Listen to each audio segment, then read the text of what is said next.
સફળ બનાવવા માટે દિવસ રાત એક કરી છે। એવા જન કલ્યાણ ચેરિટેબલ ટ્રસ્ટના જે પણ ટ્રસ્ટીઓ હોય, આ ગામના જે પણ યુવાનો છે અને આગેવાનો છે, એ આ સન્માનને હકદાર છે અને અમે એમનું દિલથી સ્વાગત પણ કરીએ છીએ અને દિલથી એમને અભિનંદન પણ આપીએ છીએ કે આટલા 45 ડિગ્રી તાપમાનમાં આ મધ્યમ અને ગરીબ પરિવારની દીકરીઓને પરણાવવા માટેની એક નેમ જે તમે લઈને નીકળ્યા છો ને, ખરેખર ઈશ્વરની સાચામાં સાચી ભક્તિ તમે કરી રહ્યા છો। એ માટે એમના માટે જોરદાર તાળીઓ થઈ જાય।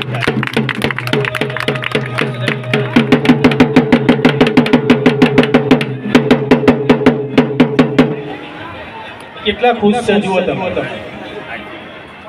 અમે બગીમાં બેસીને આવતા હતા ને, તો બગીના જે ચાલક હતા ને, ઘોડા એમના કાબુમાં નતા રહેતા, એટલે ઘોડાઓને પણ એટલો ઉમંગ હતો આજે કે આ સમૂહ લગ્નમાં હું જઈ રહ્યો છું અને એમણે ખરેખર ઘોડાઓને પુષ્કળ મહેનતથી કંટ્રોલ કર્યા છે, એટલે એ પણ ધન્યવાદને પાત્ર છે। મિત્રો, કંકાપુરાની ધરતી પર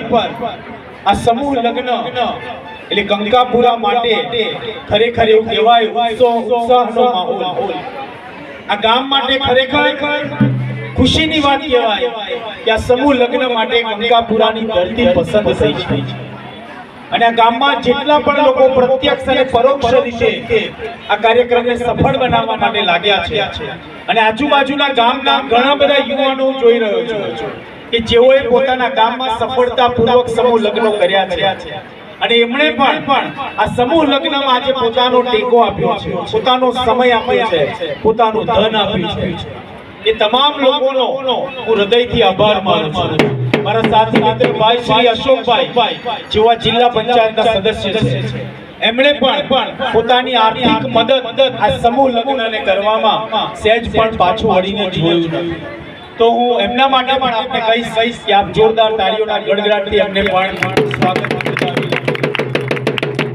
દોસ્તો, સમૂહ લગ્નો કરવા જરૂરી છે। આજની મોંઘવારીમાં કદાચ ગરીબ અને મધ્યમ પરિવારના લોકોને આ લગ્નો પરવડે તેમ નથી અને પિતા કે એના ભાઈઓ આર્થિક મુશ્કેલીનો જ્યારે સામનો કરી રહ્યા હોય ત્યારે આ પ્રકારના ટ્રસ્ટો અને આ પ્રકારના યુવાનો જ્યારે સમૂહ લગ્નનું આયોજન કરતા હોય છે ત્યારે આવા પરિવાર માટે એક ખૂબ મોટી સપોર્ટ સિસ્ટમ તરીકે તેઓ કામ કરતા હોય છે અને આવા પરિવારોની પડખે રહેતા હોય છે। મને વિશ્વાસ છે આવનારા સમયમાં આ જ કંકાપુરાની ધરતી પર કદાચ આજે 11 સમૂહ લગ્ન થતા હોય કે 21 સમૂહ લગ્ન થતા હોય, પણ આવનારા સમયમાં આ ધરતી પર 101 દીકરીઓ આ ધરતી પર પરણશે એવો મને વિશ્વાસ છે। મને વિશ્વાસ એટલા માટે છે કે આટલી મોટી ટીમ કામ કરી રહી છે, એકબીજા સાથે ખભો મિલાવીને કામ કરી રહી છે અને આ જ્યાં સમૂહ લગ્ન થતા હોય છે ત્યારે અમારા ઠાકોર સાહેબની પણ સતત હાજરી હોય છે, હું જોતો હોઉં છું અને એમના આશીર્વાદ, એમનો પ્રેમ પણ જોતો હોઉં છું। હું અમારા વખતસિંહને પણ ઘણી વખત જોતો હોઉં છું કે તેઓ સવારથી સાંજ સુધી આવા અમારા એક આ વેવાય છે એ અમારા હર્ષદભાઈના વેવાય છે, પણ એમને હંમેશા વેવાય કહીને બોલાવું છું। પણ દોસ્તો, આ સમયે આપ સર્વને વિનંતી કરું છું કે આ પ્રકારના જેટલા પણ સમૂહ લગ્નો થતા હોય